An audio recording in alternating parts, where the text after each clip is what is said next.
What's up, gamers? Aaron Shack here, and we're live with another Shackcast episode. This is episode number 32, which we're doing live tonight on the YouTube channel, and it will be available in, of course, all of our usual sources for the podcast. We have a number of things that we're going to be talking about tonight.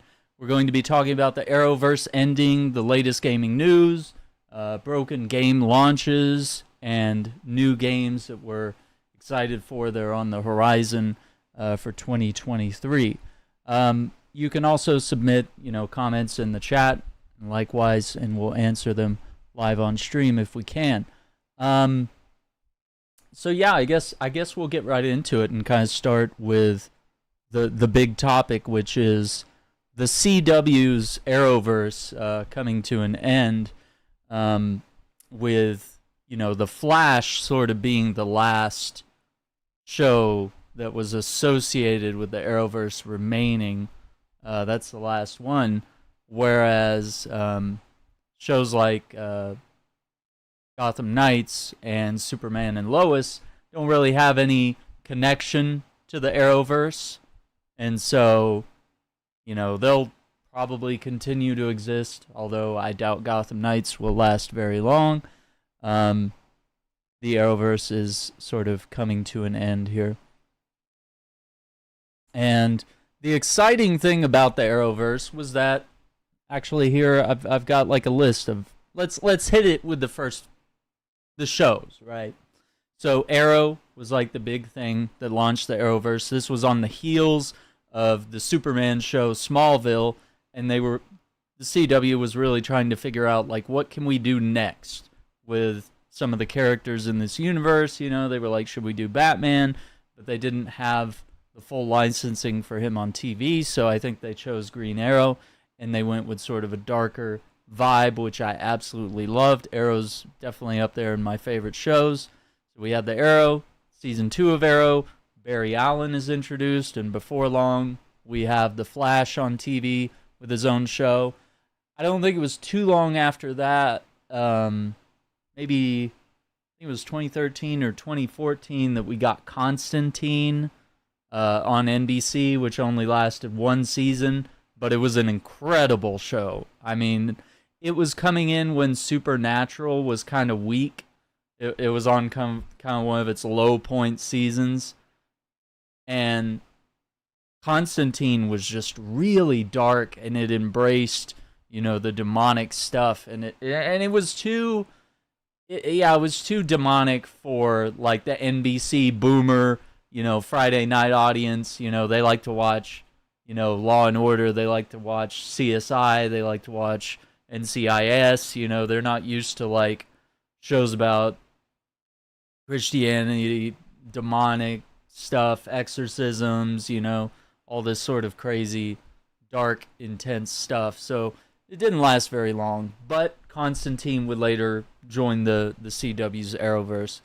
We got Legends of Tomorrow, which takes a lot of the core cast that we've established, Ray Palmer, Sarah, Lance, and others, and creates, basically an Avengers, a time-traveling group of heroes that goes throughout time and battles evil. And it was actually a pretty dope show. Like, I actually wrote out Legends of Tomorrow through all its highs and lows, all the changes in cast throughout, villains and heroes alike. They really brought some interesting things in, and they did capitalize on a premise that was really difficult to deliver on, which was, it was essentially give us Justice League, but like have them traveling through time and stuff. And they balanced all these superheroes and all their different egos and stuff. And, there was a lot of interesting character interplay. And I think that that's a show that is grossly underrated. Beyond that, we had Supergirl, another one of my favorite heroes. And Melissa Benoist, just came in there and owned it. But the problem with that was that show launched on CBS, which is, CW is like a sister network to CBS. So the transfer was pretty easy. But I believe it was after one season of Supergirl that CBS was like, yeah, this isn't pulling numbers like Lois and Clark and other older shows that they kind of thought they could just pull that move again. And so the CW was a natural choice for Supergirl to come there and kind of loosely join the Arrowverse. I think a lot of these shows were, as they went on, it started to become trickier to weave them into the Arrowverse. But Arrow, Flash, and Legends were always really keen and easy to work together, whereas like Supergirl, you could only expect a couple cameos and stuff every now and then. But nevertheless, Supergirl would run for many seasons, and it ends up being a really good show, I think. And then the next one, Black Lightning, which they insisted would be a show that would stand on its own and would never have any crossovers with any of the other Arrowverse shows. And it kind of worked in a good way, because Black Lightning didn't have to worry about like what's going on elsewhere. It was all about what was happening in Freeland. It was all about what's happening in the school, in the city. It had a very large theme on race in the show, because obviously it's about a black superhero. He's a family man. He's got 2 daughters. They're discovering their powers. So there's a lot of things happening there. And so it didn't really need to be blown out of proportion by having to join the larger DC universe. So it kept the show really focused and really strong. It had a lot of heart. And it went for, I believe, 4 seasons, and eventually did cross over and sort of join the Arrowverse's, equivalent of the Justice League or the Justice Society, however you want to get into it here, because some characters are part of one or the other. But nevertheless, they all teamed up, right? After that, we start getting a little wonky when they introduce Batwoman. And Batwoman, for me, was a show I was like, okay, we can, we're going to start introducing Bat family characters. Maybe this leans toward, Batman joining the Arrowverse or something. Maybe there's something here. But nevertheless, Batwoman ends up taking place, Batman's gone, he's missing or whatever, and Batwoman's taking over the mantle in Gotham. And so, I mean, in that sense, it has an interesting premise. Her sister ends up being Alice, and there was kind of an interesting, like, interplay there where, Alice is sort of this Mad Hatter type villain in the show, but because she's the main character's sister, it's like there's an interesting duality of, like, will she remain evil or will she be bad? That type of stuff. And so they had an interesting dynamic there that they could have played with. And, they have one of the best villains, rogues gallery of villains that you can choose from. Batman has some of the most notorious villains.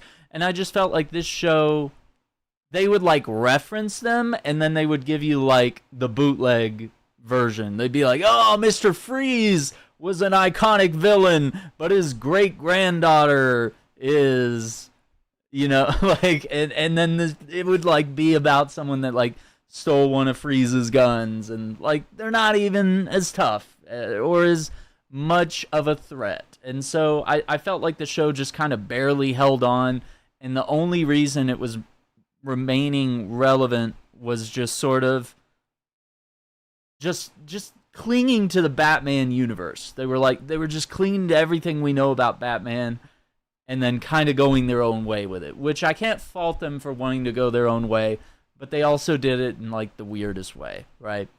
And so with Batwoman, I think we eventually had, there were eventually issues between the actress Ruby Rose and the CW, and then there were also some stunts where she was injured and could have had permanent injuries, and so there's, disputes on that, and so she ended up leaving the show, and then they brought in a new actress to not play the same character, but to play Ryan Wilder, who is a homeless woman that picks up the mantle.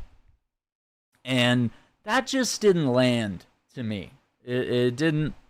I tried to watch it, and to me it just became painful at that point to watch the show. And that's where I feel like with the Arrowverse is where superhero fatigue started to set in. But don't worry, this isn't the end, because Stargirl also launched on the CW, and Stargirl is not connected to a lot of the Arrowverse, but it is kind of happening. And I think Stargirl is kind of an underrated show that I don't think a lot of people talk about or watch or that kind of stuff. And what's interesting about it is that if you know the Justice Society, you probably know about Starman. And then you probably, if you keep up with it, you sort of learn about Stargirl and how she was created and what makes her such a special hero. And I think they did really well with the casting, the Americana vibes. They sort of capture this style of what the Justice Society used to be, which was, to me, it always reminds me of this like 1940s, 50s era of, just Americana, of, these are sort of the offbeat heroes. They're not like Superman or Batman or Wonder Woman. They're people like Our Man, who like has a lot of strength, but only for an hour. It's like these. It's not really like bootleg heroes per se, but I mean they're like, they make use of what they do, and as a team they are incredibly formidable. Whereas Superman on his own is extremely formidable, but you combine Superman, Batman, Wonder Woman, the Flash, other heroes, whatever, you end up with an insane superhero output there. But yeah, Stargirl ends up sort of weaving into this Justice Society thing. Eventually, I believe they made a deal with HBO, and now episodes are going out over there, and that show came to a satisfying conclusion. But then, of course, beyond that, we heard that Tyler Hoechlin and his Superman was going to be getting a show, which we were like, absolutely, because we would always see him guest star on Supergirl and have crossovers in the Arrowverse. And it was all very limited, it just felt like he was just barely swooping in to do something of that. And so eventually he gets a show, Superman and Lois, and I think that's a dope show too. It's been a while since we've had a Superman show on TV, since Smallville, but wasn't really. It was more about Clark Kent and having powers and learning to be the man that he would eventually become.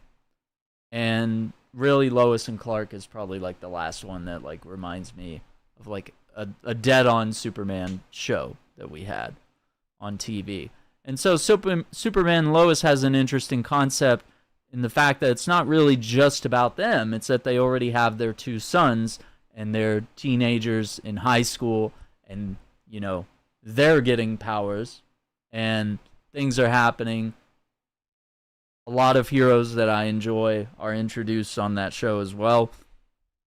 But it stands separate from the Arrowverse, and I think it's doing quite well. But then the CW has this weird idea. There's a Gotham Knights video game coming out, and they're like, hey, let's make a TV show about the same thing, except it's not at all connected or licensed in that area. Like, it's just us stealing that same idea of like, oh, Batman died, now a bunch of kids have to take over the mantle, And so, I don't know, it just seems like a weird step in the wrong direction when it felt like they were broadening the universe and introducing new heroes throughout, and they were taking even heroes that, like the Flash hadn't had a TV show since the 90s, and before then, how many people even knew of the Flash other than in comics?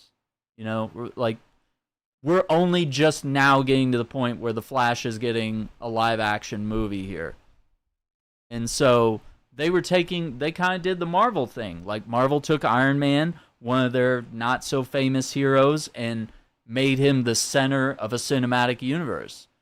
And so that's kind of what makes the Arrowverse so interesting, is that they took characters like Green Arrow, who's just Robin Hood, essentially, and they made him a core part of the universe. They gave him, they took a lot from his year one comics in this newer origin story, And they built around that with flashbacks and flash forwards and you know what's happening right now in Starling City and stuff like that. They did all of that with these lesser heroes when they could have just simply done like Batman, Superman, Wonder Woman, the series, you know? They could have just like done that and then eventually made a live action Justice League TV show or something. But they were saving that for the movies. So I don't know what the plan was here, but for 10 years we've had a well executed series of DC Comics TV shows, and it's been the greatest gift to be able to see all that stuff, to be able to see them reference different comics, different crossovers. They did Crisis on Infinite Earths, which, you know, took all the universes, all these different TV shows, all these different movies, and bringing them together into one singular universe. And they nailed it with the cameos. I mean, they had Kevin Conroy show up. They had John Wesley Shipp show up, the original Flash. Of course, he had been showing up throughout the Flash series, but he jumped in to play like Jay Garrick, and you know he's been all sorts of, you know, pretty much everyone in these CW shows have played multiple characters or multiple different versions of their character. And I think that's what makes that really interesting. We even had Brandon Routh come back because he was playing Ray Palmer, the Atom, but then, you know, he came back and played Kingdom Come Superman at one point. So, I mean, and we had Kevin Conroy come in and play, you know, the Batman from, essentially from Kingdom Come. I mean, with sort of the exosuit keeping him alive and allowing him to continuously fight crime.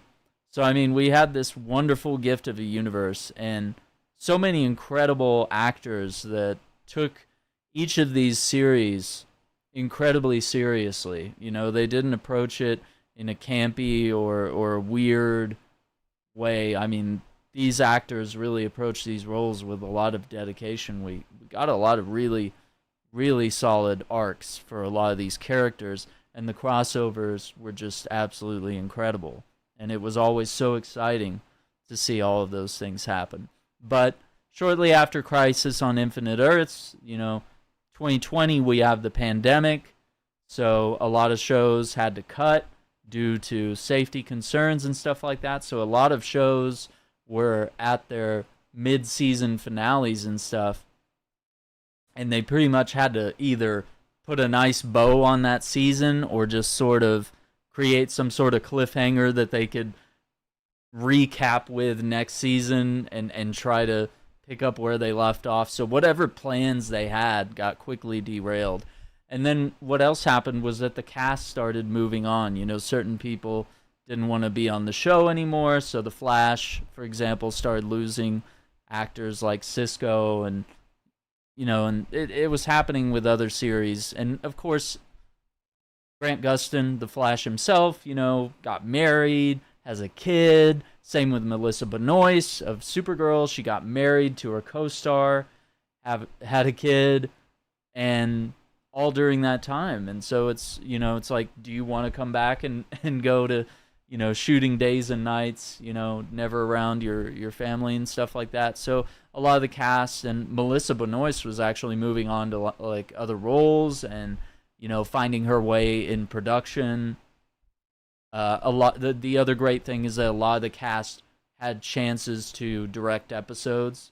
So you'll notice pretty much anyone that was in the cast, whether it's the main character or even some of the side characters, a lot of them had directorial debuts on their own CW series. They were given chances to direct. And so that sort of spurs a lot of those actors' passion in, you know, directing, producing, editing, whatever it may be that they enjoy, and allows them to sort of embrace the process. So you end up with cast moving on in all sorts of respects. And then, of course, with Marvel's Infinity Saga coming to an end with Avengers Endgame, we were really starting to experience superhero fatigue. And even with the CW, it was like, at this point, you had to keep up with Arrow, The Flash, Legends of Tomorrow, Supergirl, Black Lightning, Batwoman, you know, and then if you were watching other shows, you know, like Stargirl or, you know, Titans and Doom Patrol over on HBO, or anything else for that matter, if you're watching any of the Marvel shows, like, you're drowning in content, and a lot of these shows want you to keep up because you got to be caught up whenever the crossover hits, because you'll have to watch an episode of Arrow that leads into an episode of The Flash, that leads into an episode of Supergirl, that wraps up the entire 4-part crossover with Legends of Tomorrow, you know? Like, so it became a large investment of your time. And even myself, someone who enjoys all comic book properties, and I'm just having the best time watching all my favorite characters and all my favorite shows, it's really hard not to feel any sort of fatigue. So you have that coming into play, and you also have the fact that the CW was licensing the streaming rights of these series to Netflix. And so that was usually their big push, was the CW would air their shows, and then there's a CW app within which you can watch the shows, you know, like last 5 episodes or so as they're being aired on their app, which is free with ads.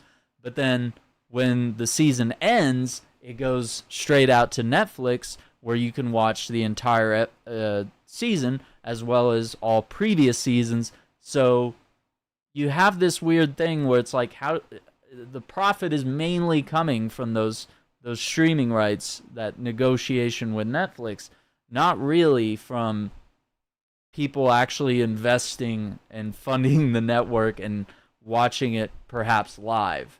There's not a lot of profit happening there. And of course, this is as things are changing, you know, the younger audiences are moving to streaming services, and they actually talked about this in the Nielsen ratings, but like a large amount of people that are watching like the CW is like people 50 and older. And so it's kind of crazy, but I realized it. Like, my parents, my dad, mom, got really into Arrow, and then from there I was able to like springboard them into pretty much every other, you know, they started watching The Flash, they started watching Constantine with me, you know, like, and they went through and started watching all these series and all the crossovers, and they kept up with it for a very long time. So, I mean, there is sort of a larger viewer base of older adults that's happening there at the same time, but it's still not enough for CW to continue this level of output. It's just hard to maintain. So those are a lot of the things that are at play.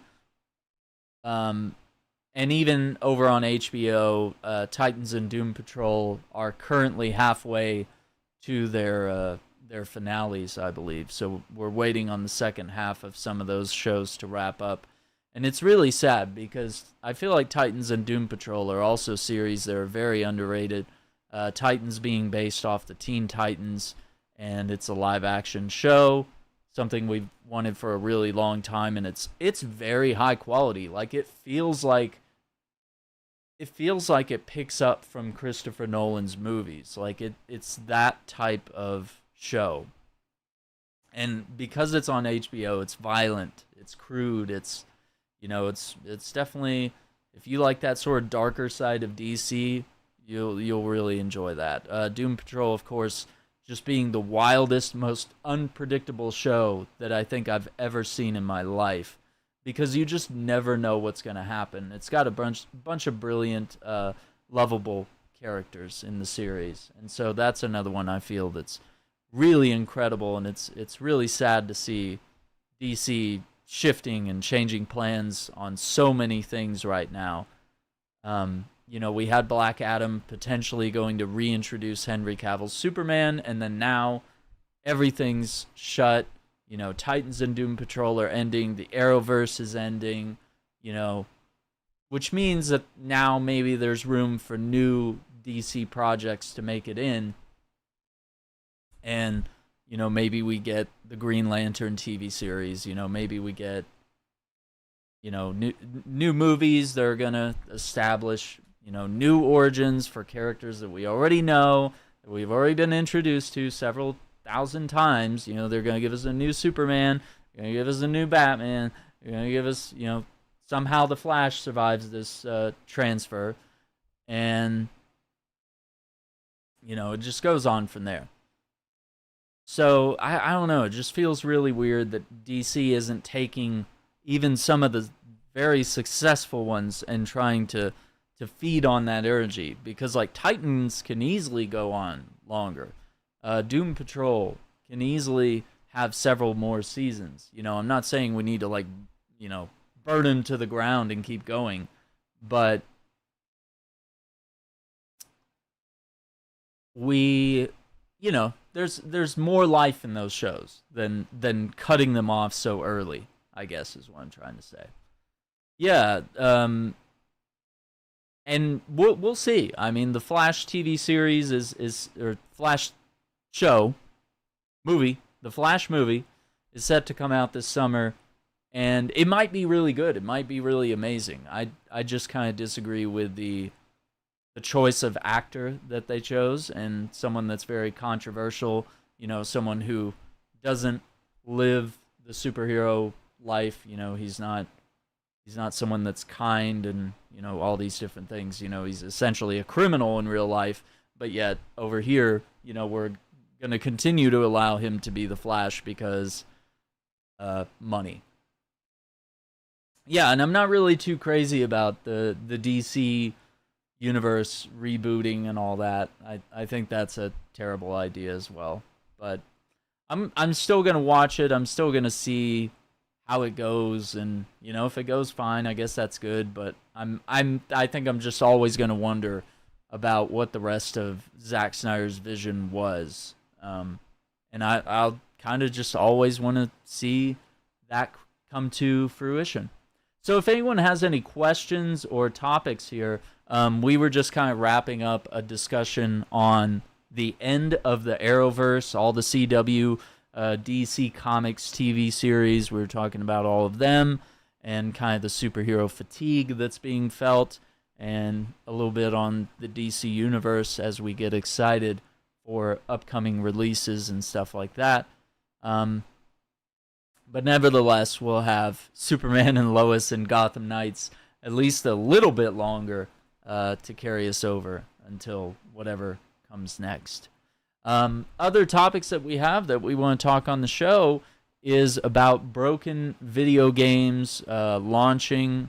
We've had a lot of games that release lately in sort of a broken state, and dev teams, publishers, whatever it is, they'll say, oh, we'll fix it in post. We'll put in a couple patches, 5-6 weeks, 3 months, a year, we'll have the game fixed by then. And things will be running, and sales, everything will normalize. Forget the bad publicity or the negative reviews or whatever else comes along with it. We'll turn the ship around. And I think it's becoming a weird normalcy. And it's not even just live service games that are exploiting this. Some of it is core single player and multiplayer games, and games that have a definitive ending to them are still sort of taking advantage of this market. So let's kind of get in and talk about this a little bit. Now, there's probably dozens of games that have launched broken, but one of the biggest ones that we can remember is Cyberpunk 2077, where it just didn't run well on PC. The current gen versions were broken and should have never been made because they literally were just, it was not capable of running on the Xbox One and PS4. And even me trying to port the PS4 version, playing the PS4 version on PS5, it still crashed 10 to 20 times in one stream. So it was not a good experience with Cyberpunk. But nevertheless, a year, well, it's actually been several years at this point, but even a year later, they were still patching, they were still pushing back DLC. The Cyberpunk multiplayer mode that they were planning on doing, which I believe is now canceled. And we're just now, this fall, going to be getting the Phantom Liberty DLC for Cyberpunk 2077. So we're only just now sort of getting that game stabilized. And it's been like 3 years. So it's absolutely insane. Other games that we have on the list that have launched broken is Star Wars Jedi Survivor. Just, poor frame rate. People have experienced crashes and glitches, and it was really just the way the game runs. It doesn't have DLSS. It's got AMD's version of it, and it's just inferior. And there's no like frame rate adjustment or limiter. It just runs at whatever shitty frame rate based on the specs that you choose. Then it just gets a horrible frame rate from there. The Last of Us Part 1 on PC is an absolute disaster. It's only just now, like several months later, is it now actually being able to run. You still have to spend a large amount of time downloading shaders before you can start playing, sometimes 30 minutes or more. And that game was just an embarrassment. I mean, there were textures popping, there were weird bugs and glitches, and it just felt like it was too early to have launched that game. Dead Space even had wonky issues. Callisto Protocol had stuff. Gotham Knights had issues with frame rates, texture pop-in. Redfall has had a bevy of problems, but the dev team has once again apologized and reached out. They said, yeah, we're going to work on this for months and make sure that this thing gets stabilized. They're actually going to do 60 frames a year from launch. They said that's the soonest that they can take this game that was shown at 60 frames on PC, and we assumed it was that way on console, but then when it launched, it was 30, and so it's going to take them a year to make those adjustments. And even Forspoken on PC was a little wonky, whereas on console it was okay, but Forspoken had some issues on PC. So, I mean, it is becoming the norm to launch these games and then sort of fix them in post. And some examples of some games that have actually, just recent games here, mind you, that have launched recently with no problems, have been Dead Island 2, Amnesia the Bunker, which we played last night, Street Fighter 6, Starship Troopers Extermination, which is an indie game in early access that runs better than most, like, AAA, full-on, massive dev team games that come out and they're like, oh yeah, we'll fix it in 6 months, Tears of the Kingdom, The Legend of Zelda Tears of the Kingdom, it came out when it was ready, They didn't put out a bunch of trailers promising this or that, they kept focused on the vision. They only showed what was actually going to be in the game, and they kept it slim because spoilers. And so they did really well with that. Diablo 4 is another game that it's actually kind of half and half right now. Some people are having bugs and crashes, and some people are just having the pinnacle experience where it's like things run really great. So that one's a little divisive right now, but it just came out. Hi-Fi Rush launched, no problems at all. Hogwarts Legacy had a smooth launch. The game was ready, and when it was ready, they put it out, and they didn't have issues with it. Resident Evil 4 Remake came out, didn't have any issues, ran great. So that's kind of a discussion there of, we can't allow this to happen. And, I know people say to sort of speak with your wallets, and it's like, well, just don't buy the games that are broken. It's like, well, sometimes you don't know until release. And some of these games, you're like, this is like your game. Like for me, Gotham Knights was like the most exciting thing. I was hyped up for October. I was spending all summer, replaying the Batman Arkham games and stuff, and just really enjoying the universe and getting prepared for Gotham Knights. And the game just didn't run up to spec. And even now, I still don't think it's even perfect. Like it's not the way it should have been. And a lot of these games could have used an extra year or more in the oven.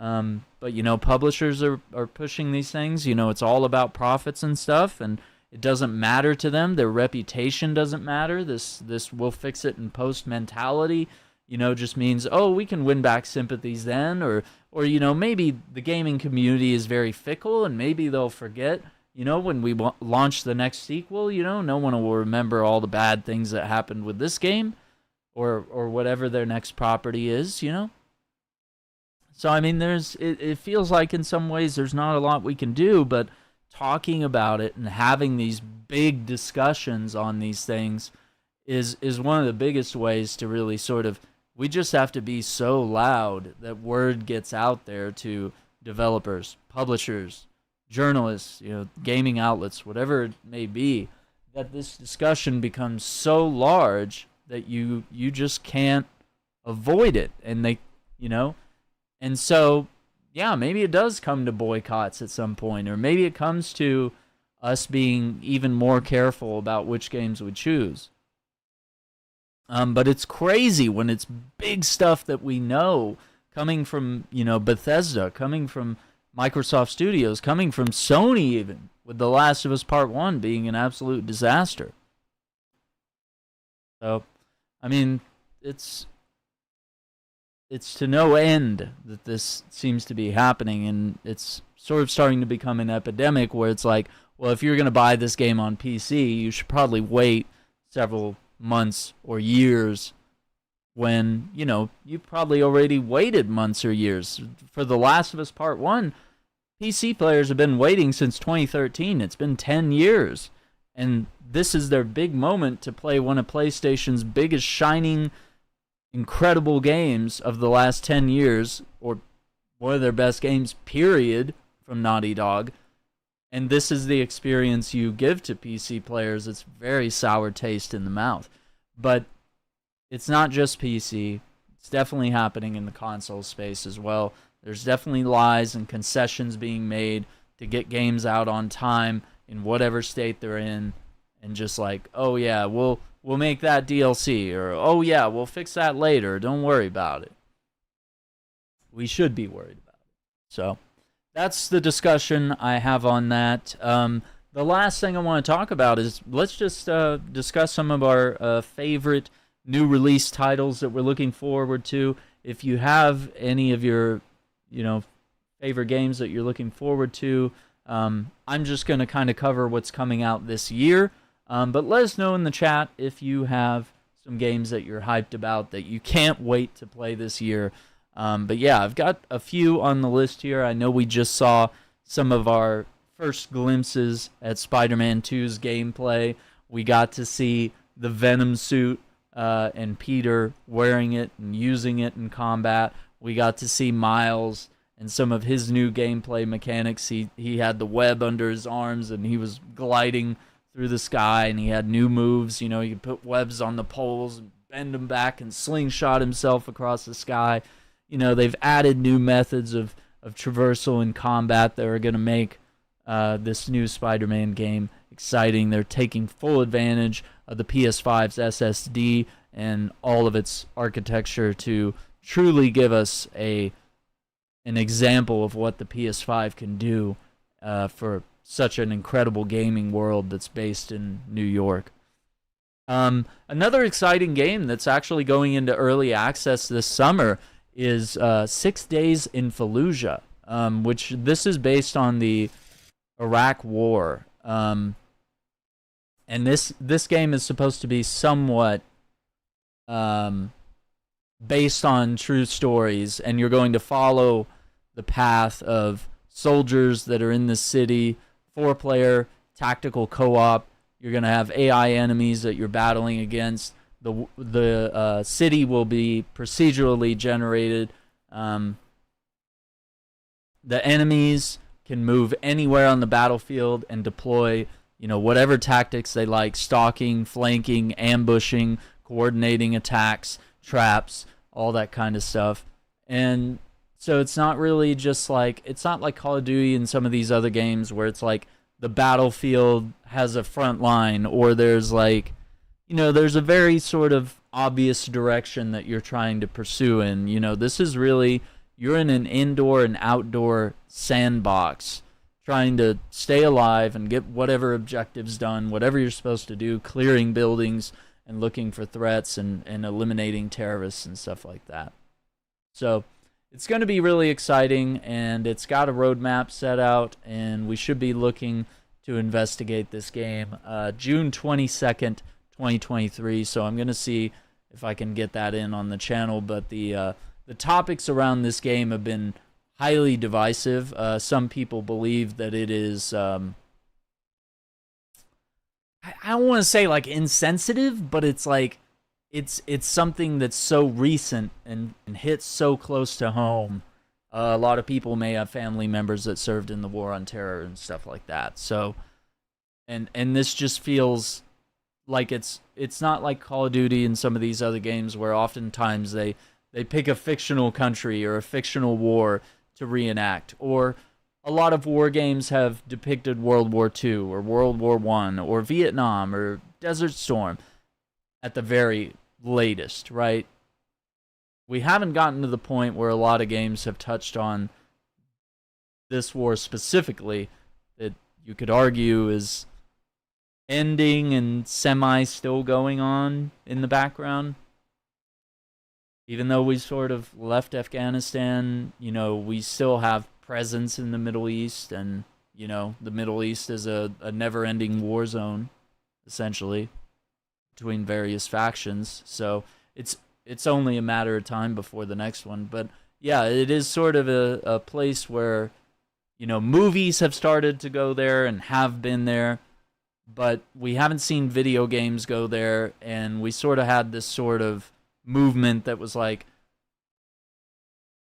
I don't even want to say it was like people that have gone woke and they won't allow this game to exist, but there is sort of this policing of this specific piece of media and just saying, oh, it's glorifying this, or it's anti this or anti that. I mean, let's just see. Let's, you know, it's a free country. We can see what this game is, and I'm interested to cover it no matter how divisive it is on one side or the other. I think it's a very interesting concept, and who knows, it could be fun. It could be one of those games with a message, like Spec Ops: The Line had us, you know, surviving in a desert country and in a city, and we were American soldiers, you know, fighting to stay alive. But at one point in the game, they allow you to commit a war crime, and the reason they did that was to sort of like teach the player a lesson, was to sort of bring in this bigger discussion about war crimes and stuff like that. It's like, what would you do to survive? Is it right to do this? Is it ethical? It brought in stuff like that. So, I mean, this game could be another example of ethics in video games, whether it's good or bad. Looking at other games, Suicide Squad Kill the Justice League has been delayed into next year, but nevertheless, very excited to see what it ends up being. Payday 3, the heisting co-op video game, is looking to come out this year. Payday 2 still, even to this day, is launching DLC, heists, new outfits, new weapons, new modifications for said weapons. And so I'm very excited for Payday 3. And they did announce that Lance Reddick's character will be in Payday 3 and that he had already recorded voice lines and stuff like that. So that's really cool to see the sort of John Wick crossover that's happened with Payday, where John Wick's a playable character. He's someone that exists in that universe. Seeing all of that carry over is very exciting. We're also supposed to be getting a new Call of Duty game this fall. Some say that it's probably going to be Modern Warfare 3.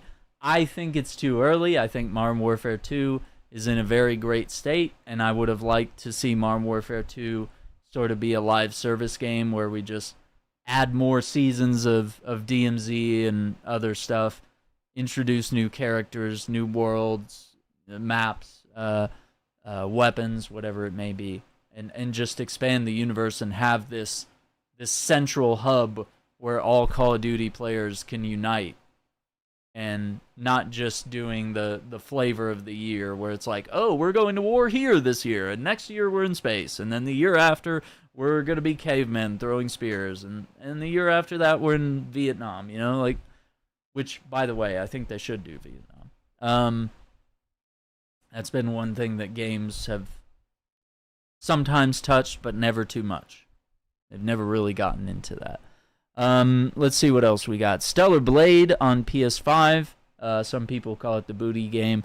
But it looks like, I don't know, just it reminds me of like kind of Souls-like fighting and fast-paced action and stuff like that. Incredible looking game though. Black Myth Wukong, keeping an eye on that one, which is a sort of a retelling of Journey to the West and has a lot of Sekiro Shadows Die Twice vibes, which has me interested. This summer we have Final Fantasy 16, which is going to be a dark medieval fantasy game that's going to be exciting to see. I'm definitely playing that. Alan Wake 2, the sequel to one of my favorite games of all time, is coming this fall. Starfield is also coming this fall, and in the coming weeks, we should have some more gameplay to look at on Starfield. There's going to be a Microsoft, a Ubisoft, Capcom showcase, and Summer Game Fest coming up next week, so stay tuned for that. I'm going to do some coverage on the channel. We just had Metal Gear Solid 3's remake, which is called Metal Gear Solid Delta. That was announced last week. I'm very excited for that. Of course, along with that, Dragon's Dogma 2, Helldivers 2, and Phantom Blade 0 were all announced. And Dragon's Dogma is kind of an underrated medieval adventure that a lot of people just didn't really play the first one. So I'm hoping that with this sequel, a lot of people will sort of get into the series, and maybe that game will get its due credit.